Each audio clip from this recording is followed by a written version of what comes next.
33 ఏళ్ల తరువాత తీసుకొచ్చిన నూతన విద్యా విధానం ద్వారా విద్యార్థులకు దేశ భవిష్యత్తుకు మేలు చేస్తుందన్నారు కేంద్ర మంత్రి కిషన్ రెడ్డి. అన్ని రంగాల్లో మెరుగైన వసతులు కల్పించేలా కొత్త విద్యా విధానం ఉందన్నారు. ఇప్పుడు కొన్ని రాష్ట్రాల్లోనే నూతన విద్యా విధానాన్ని కొంత మేరకు అమలు చేస్తున్నాయని, దీన్ని పూర్తి స్థాయిలో అమలు చేస్తే దేశంలో విద్యార్థులకు దేశ భవిష్యత్తుకు మేలు జరుగుతుందని తెలిపారు.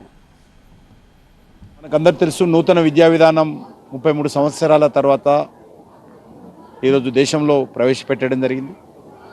దాన్ని ఇప్పటికే కొన్ని రాష్ట్రాలు కొంత మేరకే అమలు చేస్తూ ఉన్నాయి.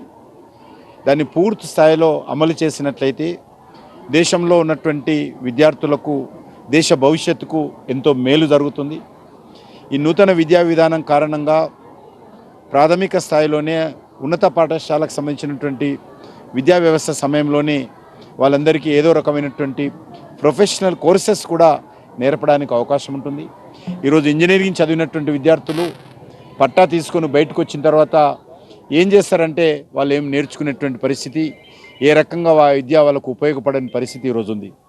అందుకోసమే భారత ప్రభుత్వము నరేంద్ర మోడీ గారి నాయకత్వంలో నూతన విద్యా విధానంలో ప్రాథమిక స్థాయిలో నుంచి ఉన్నత పాఠశాల సమయం నుంచే వాళ్ళకి ఏదో రకమైనటువంటి నైపుణ్యత నేర్పాలి, దేశానికి అవసరపడాలి, అతను జీవితంలో తన కాళ్ళ మీద నిలబడే విధంగా ప్రయత్నం చేయాలి.